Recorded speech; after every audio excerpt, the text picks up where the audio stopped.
नमस्कार दोस्तों, बड़ी खबर अमेरिका ईरान युद्ध को लेकर सामने आ रही है।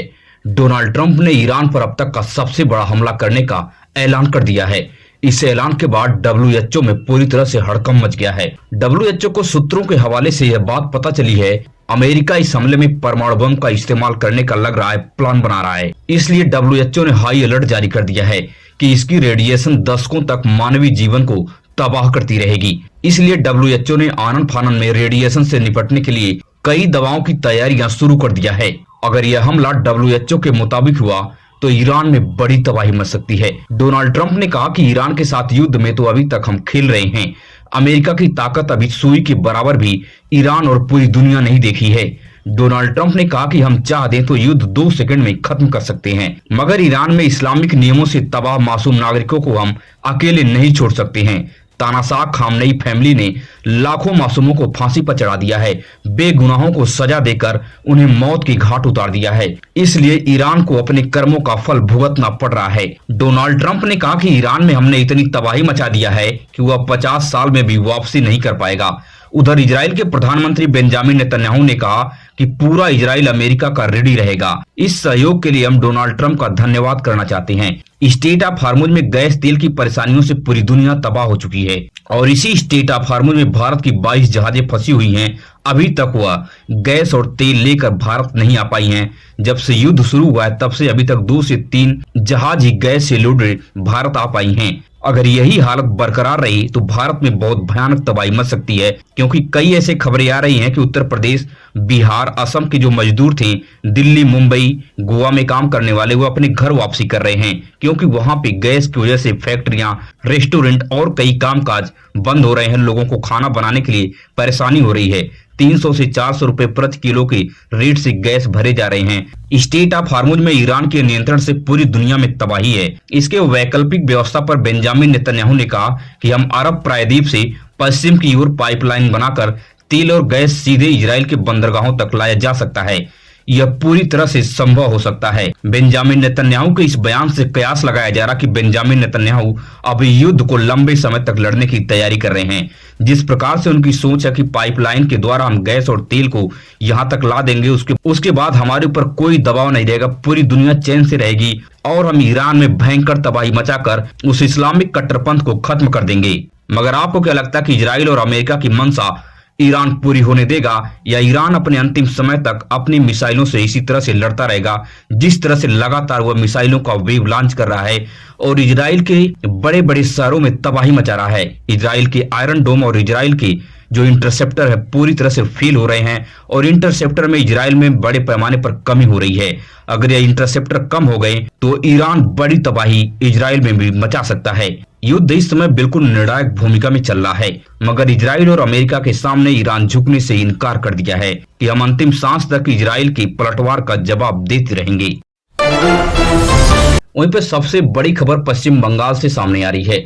जैसा कि आपको पता है कि 23 अप्रैल को पश्चिम बंगाल में विधानसभा का चुनाव होना है, जिसे लेकर ममता बनर्जी ताबड़तोड़ रैलियां कर रही हैं। ममता बनर्जी ने कहा कि भारतीय जनता पार्टी इस चुनाव में चाहे जैसे भी हो पश्चिम बंगाल पर कब्जा करना चाहती है, मगर ऐसा हम होने नहीं देंगे। आपको बता दें कि पश्चिम बंगाल की मुख्यमंत्री ममता बनर्जी अपने तो फायर ब्रांड नेता हैं ही, साथ ही साथ पूरे देश में अपनी पहचान भी बनाई है, मगर अपने साथ साथ सयानी घोष, अभिषेक बनर्जी, महुआ मोइत्रा समेत कई पश्चिम बंगाल में बड़े नेताओं को तैयार कर दिया है, जिनकी रैलियों में पश्चिम बंगाल के लोग लाखों की संख्या में उन्हें सुनने आते हैं। पश्चिम बंगाल के मुख्यमंत्री ममता बनर्जी के लिए सबसे मजबूत पॉइंट है।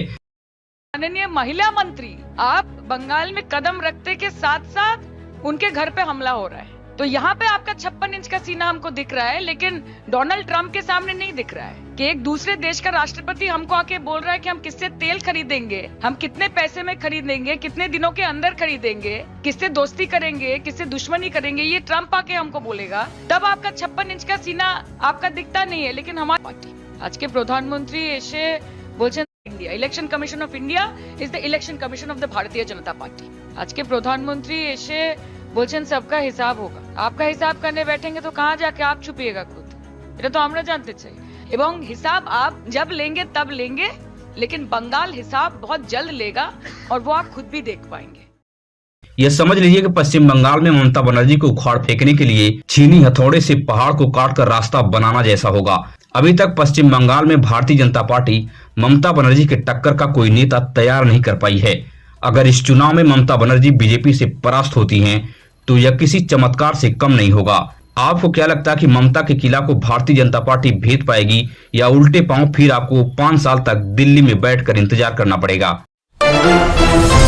वहीं पर अब बड़ी खबर उत्तर प्रदेश से सामने आ रही है। नगीना के सांसद चंद्रशेखर आजाद ने मुख्यमंत्री योगी आदित्यनाथ पर सीधा हमला बोला है।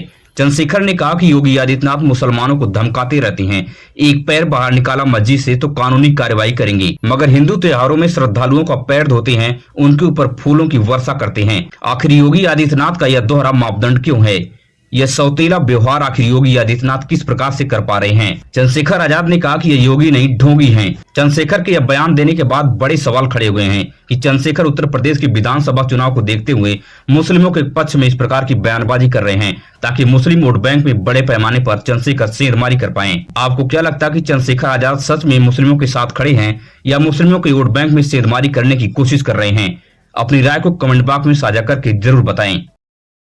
धार्मिक आस्था कुछ ही लोगों की है, उन्हीं लोगों की जो सरकार के एजेंडे फिट बैठते हैं। जहां एक तरफ आप सड़कों को ब्लॉक हो जाती है, उनकी परवाह नहीं करते, तमाम धार्मिक यात्राएं सड़कों पर निकलती हैं, आप अधिकारी जाके पैर दबाते हैं, तेल मालिश करते हैं, बड़े बड़े नेता फूल बरसाते हैं। तो ये एक तरफ इतना प्यार और दूसरी तरफ इतनी नफरत क्यों कि आप कह रहे हैं कि 1 इंच पैर मत बाहर रख देना वरना रेल बना देंगे, ये कर देंगे, वो कर देंगे। अधिकारी जो है वो भाषा बोल रहे हैं भाजपा नेताओं जैसे। इसके पीछे मुझे एक कारण नजर आता है कि मुख्यमंत्री जी का आदेश है। कौन मुख्यमंत्री? ढोंगी मुख्यमंत्री, ढोंगी आदित्यनाथ जी। मैं इनको ढोंगी क्यों बोल रहा हूँ? इसलिए बोल रहा हूँ क्योंकि वो ढोंग रचते हैं। रविदास जयंती का कार्यक्रम हुआ, कोई परमिशन नहीं दी गई, नहीं एक परमिशन पे तो बवाल हो गया। उत्तर प्रदेश में डॉक्टर बाबा साहब अम्बेडकर की जयंती कोई नई परमिशन नहीं। लेकिन तमाम धार्मिक आयोजनों पे इतना जो है सरकार सहयोग करती है, अधिकारी सहयोग करते हैं, जाकर जांच करते हैं। SC ST OBC के उसमें तो नहीं दिखाई देते कहीं, किसी भी धार्मिक उत्सव पे नहीं दिखाई देते। इतने महापुरुषों की जयंती होती है, फूले साहब की होती है, कभी नहीं दिखाई देते। क्यों नहीं दिखाई देते भाई? इसका मतलब आप ढोंग करते हैं, झूठ बोलते हैं, आप ढोंगी हैं। आप अपने ढोंग के चरित्र को मुख्यमंत्री बनने के बाद भी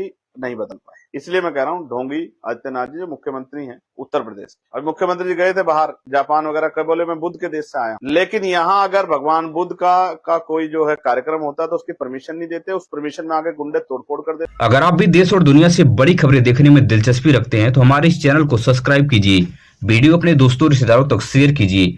मिलेंगे इस तरह से नई वीडियो में नई सूचना के साथ। धन्यवाद।